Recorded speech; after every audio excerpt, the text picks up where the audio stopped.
இந்த பான் மசாலா, சிகரெட்ஸ் இது எல்லாத்துக்குமே டாக்ஸ் ஏத்திருக்காங்க அப்படின்னு சொல்லிட்டு நியூஸ் வந்துச்சு. February 1ல இருந்து இது இம்ப்ளிமெண்ட் பண்ணுவாங்க. அப்போ இப்போ விக்கிற ஒரு சிகரெட்டோட விலை வந்து பாத்தீங்கன்னா 18 ரூபாய். அது அப்படியே வந்து பாத்தீங்கன்னா 72 ரூபாய்க்கு போகும் February மாசம் அப்படின்ற ஒரு நியூஸை நீங்க கேள்விப்பட்டிருப்பீங்க.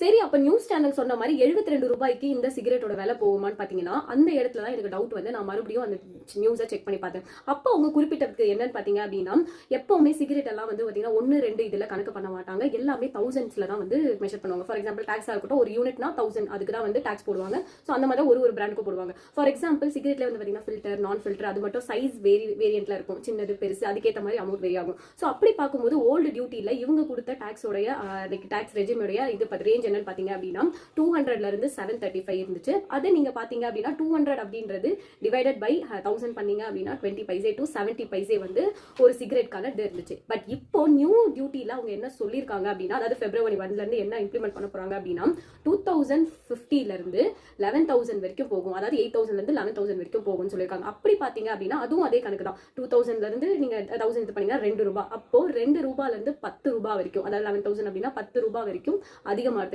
வாய்ப்புகள் இருக்கு. இதை தான் அவங்க அந்த விஷயத்துல சொல்லியிருக்காங்க. பட் இதுல இன்னொரு விஷயம் என்ன அப்படின்னா, அப்போ பிரைஸ் எவ்வளவு ஏறும் அப்படின்னு பாத்தீங்கன்னா கண்டிப்பா ஒரு 5ல இருந்து 10 ரூபாய் ஏறதுக்கான வாய்ப்பு இருக்கு. இப்போ 18னா 28 இல்ல 27 ரூபாய்க்கு போகிறதுக்கான சான்ஸ் இருக்கு சொல்லியிருக்காங்க. சரி, இந்த கணக்கெல்லாம் தள்ளி வச்சிருவோம். இதை கொண்டு வந்துட்டா கண்டிப்பா சிகரெட் பிடிக்கிறது கம்மியாகுமா மக்கள் மத்தியில? ஏன்னா நமக்கு தெரிஞ்சவங்களே இருக்கட்டும், நம்மளோட ஃப்ரெண்ட்ஸுக்குள்ள எல்லாருமே சிகரெட் பிடிப்பாங்க. நம்ம கம்மி பண்ணடான்னு சொல்லுவோம், கம்மி பண்ண மாட்டாங்க. பட் கவர்மெண்ட் கொண்டு வந்ததுனால இதை கம்மி பண்ண முடியுமான்னு பாத்தீங்கன்னா மேபி கம்மி ஆகலாம். அதாவது நீங்க மாசத்துக்கு கணக்கு பண்ணீங்கன்னா கொஞ்சம் அமௌண்ட் அதிகமா ஸ்பெண்ட் பண்ற மாதிரி இருக்கிறதுனால கம்மி ஆகிறதுக்கான சான்சஸ் இருக்கலாம். இப்போ ஒருத்தர் வந்து ஒரு நாளைக்கு 10 பிடிக்கிறாரு இல்ல 5 பிடிக்கிறாருன்னா அதோட ரேஞ்ச் வேணா கம்மியாகலாமே தவிர இது வந்து எந்த அளவுக்கு ஒர்க் அவுட் ஆகும்னு எனக்கு தெரியல. அண்ட் ரெவன்யூ கண்டிப்பாக அதிகமாக தான் போகும் அவங்களுக்கு. ஸோ மொத்தமாக பேன் பண்ணிட்டா நல்லா இருக்கும் அப்படின்றது தான் என்னுடைய கருத்து. இதை பற்றி நீங்கள் என்ன நினைக்கிறீங்க அப்படின்றத மறக்காம காமெண்ட்ஸில் சொல்லுங்கள். இந்த வீடியோ பிடிச்சிருந்துச்சுன்னா வினி ஸ்பாட்ஸை ஃபாலோ பண்ணிக்கோங்க.